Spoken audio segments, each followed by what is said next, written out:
नहमदुहु व नुसल्ली अला रसूलिहिल करीम अम्मा बअदु फ़अऊज़ु बिल्लाहि मिनश शैतानिर रजीम बिस्मिल्लाहिर रहमानिर रहीम। मुहतरम सामिईन व नाज़रीन, तकरीबन 3 दिन गुज़रने के बाद, 3 दिन छुपने के बाद इंजीनियर अली मिर्ज़ा एक मरतबा फिर सोशल मीडिया में नमूदार हुआ है। और हालांकि हज़रत 48 घंटे मुफ्ती तारिक मसूद साहब उसके शहर में रहे, उसको बुलाते रहे, उसको ललकारते रहे, लेकिन मजाल है कि हज़रत की मौजूदगी में वो बाहर आ जाता। अब हज़रत के जाने के बाद दोबारा वो सोशल मीडिया में नमूदार हुआ है। आप उनकी वीडियो देखें, उसके बाद फिर बात करें। 6 बंदे तेरे साथ होंगे और ये मौलवी तो एड़ियां रगड़ते हैं मेरे साथ बैठने के लिए। मैंने तुम्हें इजाजत दी थी और कैमरा मैन 6-10 सिक्योरिटी गार्ड लेके आ दो, बाहर बैठेंगे अगर तुम्हें सिक्योरिटी करना। मौलवी के साथ ही मैं बैठूंगा। तुम्हें कहा था क्या मतलब चैलेंज आ जा बच्चा जिस फोरम पे। अभी तो मैं आगे इंशाल्लाह क्लियर करता हूं ना ये जो ताहिर शरीफी के बारे में, ये इनका रैंक बन के सामने आया है और झूठ बोला है इसने कि मेरी बात होगी फलां से। तू गवर्नमेंट का नुमाइंदा है ना ताहिर शरीफी, पीटीवी पे बुला मुझे, तू भी बैठ जा था। तकी उस्मानी को भी ले आओ, तीनों मुल्ले बैठो, तीनों मौलाना को बैठो, तीनों मौलाना बैठो, मैं अकेला बैठूंगा।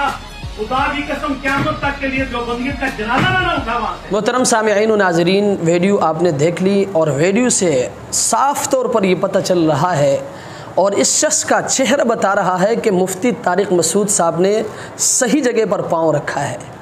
और इस शख्स का ये चेहरा, गुस्से वाला अंदाज़ ये बता रहा है कि मुफ्ती तारिक मसूद साहब ने सही जगह से इसको हिट किया है। और फिर वो ये शर्त लगा रहा है कि मैंने ये शर्त रखा था कि सिर्फ कैमरामैन लेके आ जाएं, ये 6 बंदे लेके आए।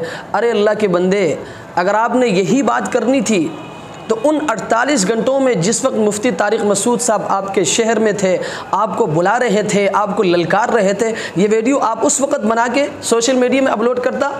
अब हज़रत के जाने के बाद वो कह रहे कि भाई मैंने ये शर्त लगाई थी, इस शर्त पर इसने अमल नहीं किया, और कह रहे कि फिर कह रहे कि मैं फ़लाँ मसले में बात नहीं करूँगा, फ़लाँ मसले में मैं बात करूँगा। अरे अल्लाह के बंदे, अगर आपने फ़लाँ मसले में बात करनी नहीं है तो आप उस मसले को छेड़ते क्यों हो? जब आपने उस मसले को छेड़ा है तो अब आपने उस मसले पर बात भी करनी होगी। और फिर कहते हैं कि इनके बड़ों को लेके आओ, मुफ्ती तकी उस्मानी साहब मद्दज़िल्हुल आलिया को लाओ, टीवी पे बैठाओ, मैं उनका मुकाबला करूँगा। अरे अल्लाह के बंदे, तुमने मुफ्ती तारिक मसूद का मुकाबला नहीं किया।